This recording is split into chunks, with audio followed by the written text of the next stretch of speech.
Introduction. What is Lepidoptera? Lepidoptera is a scientific order of insect that includes butterfly and moths. They are known for their distinctive scale-covered wings and undergo metamorphosis during their life cycle. The objective of the study is to study the diversity of Lepidoptera in UiTM Tapah, Perak, and to analyze the finding of Lepidoptera species in UiTM Tapah. The method that we use in this study is direct observation, catching techniques, videography, and photo. Next is the diversity of Lepidoptera. The diversity of Lepidoptera, which includes butterfly and moths, is vast. With over 118,000 species, they are known for the most diverse group of insects. Lepidoptera exhibit a wide range of colors, patterns, sizes, and ecological niches, making them fascinating subject for study and observation. Their diversity is driven by factors such as habitat specialization, evolutionary history, and adaptation to various environmental conditions. They inhabit diverse ecosystems ranging from dense rainforests to urban environments, contributing to their adaptability and widespread presence across. Now, let us move on to the next slide, which is about behaviors of Lepidoptera. Lepidoptera, an order of insects that includes butterfly and moths, exhibit a variety of fascinating behaviors that are integral to their survival, reproduction, and overall life cycle. First, for feeding behaviors, butterflies and moths are typically feed on nectar from flowers using their proboscis mouthpart. Some species also feed on other substances like tree sap, rotting fruit, or animal dung. Next, for their migration, some species like monarch butterfly undertake long migrations traveling thousands of kilometers to reach breeding or overwintering grounds. Other behaviors of Lepidoptera is camouflage and mimicry. Lepidoptera have evolved to blend into their surroundings to avoid predation. This includes resembles leaf or bark. And some species mimic other insects of inedible objects. For example, some butterflies have wing patterns that resemble the eyes of larger animals. The terrible of behaviors of Lepidoptera is flight behavior. Lepidopterans are renowned for their ability to fly. Their wings covered in scales enable them to perform agile maneuvers essential for escaping predators, finding mates, and locating food sources. Other than that is territoriality.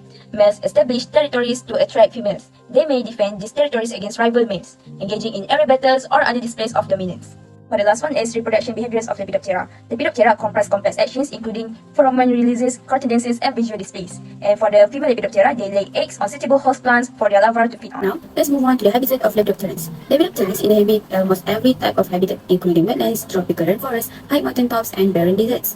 Plus, the habitat must provide the exact requirement for all stages of its life history, especially from egg, larva, pupa, and adult. So, butterflies and moths live and reproduce in a variety of environments. They are including salt marshes, mangroves, sand dunes, lowland woodlands, wetlands, grasslands, and even mountains. So, especially in rock surfaces and bare ground are very critical for them as they are home to the lichen that are eaten by the larvae, and it also offers adult places to bask in the sun. Lepidopterans also mostly have evolved to live in a relatively confined ecological niches, which rely only in one or a small group of food plants or even a single component part of plant. So, in a result, they are rarely found in multiple habitats. However, a few species have broader dietary preferences and may periodically achieve extraordinary abundance by defoliating large regions of deciduous woodlands or grassland. In context of that, what kind of habitat do they need? So, these are the some requirements that needed in habitats of Lepidopterans. First of all is somewhere to overwinter safely. This is usually in taller vegetation such as parks or ivy. Second is varied habitat structure. So in general, the more diverse the habitat, the greater the range of butterflies and moths that it will support. This is often best provided by appropriate livestock grazing, such as light levels of seasonal grazing. Particularly by cattle, it can maintain and improve floristic diversity by providing a variety of level food plants and adult nectar plants. So structural diversity can also provide essential warm microhabitats that provide shelter as well as breeding areas. Third one is sunny sheltered areas. This is also important for butterflies and some day-flying moths, especially adults to buzz, warm up, and fly. In south-facing hillsides or east-west running rice being the sunniest and warmest. So patches of short grass, background, or even broken litter can also provide crucial warm microclimates. Fourth is food for the caterpillars. For some species, this is a single type of plant, although most species are not so restricted. Last but not least, energy in the form of nectar from flowers for the adult. Many species have favored nectar plants, but some moths do not feed at all in the adult stage. Now I will talk about the life cycle of Lepidoptera. The journey begins with the egg stage. Female butterflies and moths lay their eggs on host plants, carefully choosing the perfect spot to ensure the survival of their offspring. These tiny eggs come in various shapes, size, and colors depending on the species. After a period of days or weeks, depending on the species and environmental conditions, the eggs hatch into larvae, commonly known as caterpillar. This is the larva stage, a time of voracious feeding and rapid growth. Caterpillars are equipped with strong jaws that allow them to chew to leaf and other plant material. As they eat, they grow, shedding their skin multiple times in a process called molting. Each growth phase between molts is called an instar. Once the caterpillar has consumed enough food and reached its final instar, it is time for the next stage, pupation. The caterpillar finds a safe and secure spot to transform into a pupa. Butterflies create a chrysalis, while moths spin a cocoon around themselves.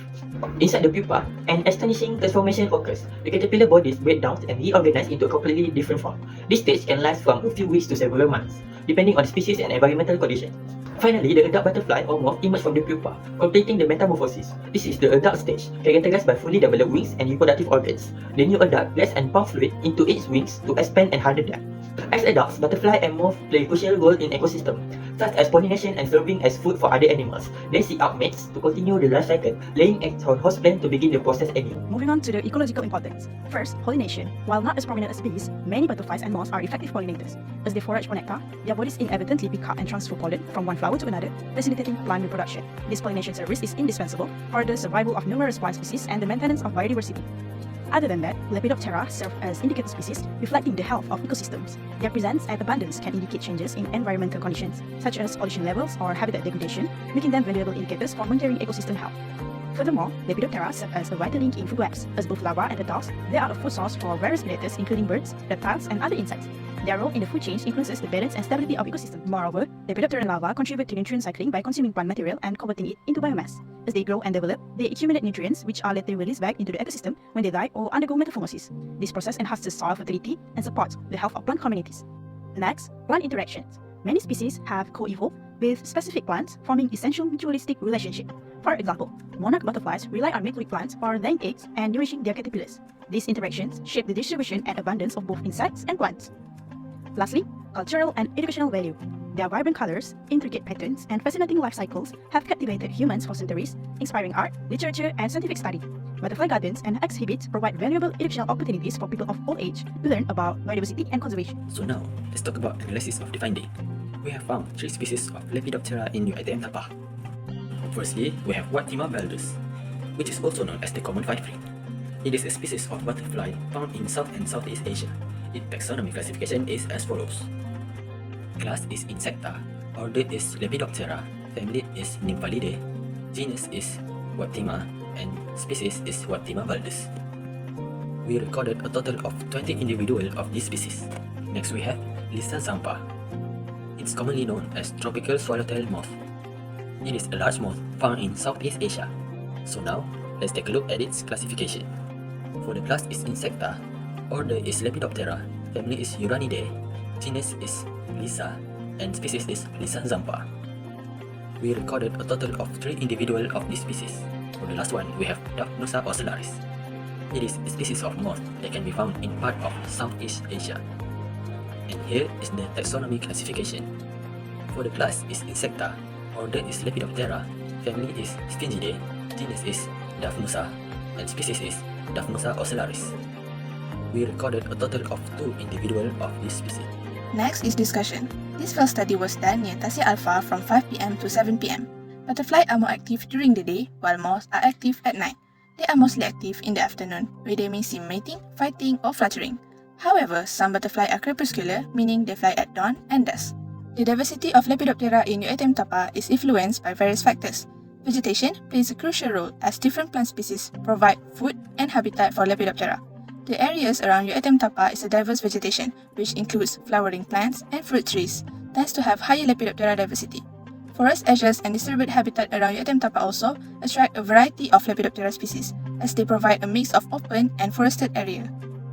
In conclusion, the study of Lepidoptera diversity in UiTM Tapah has provided invaluable insight to their population and ecological roles. The environment of the campus, which is varied habitats and plants, is home to a broad variety of moths and butterflies, exhibiting a range of sizes, colors, and ecological responsibilities. This diversity is essential to the campus' visual appeal and is necessary for ecosystem functions like pollination and providing food for other living things. We can guarantee the continuing existence and well-being of Lepidoptera population by protecting and enhancing this natural environment, contributing to biodiversity conservation efforts locally and globally. By raising awareness through education, we may help people develop a deeper appreciation for this fascinating creature and encourage environmentally and socially responsible behavior.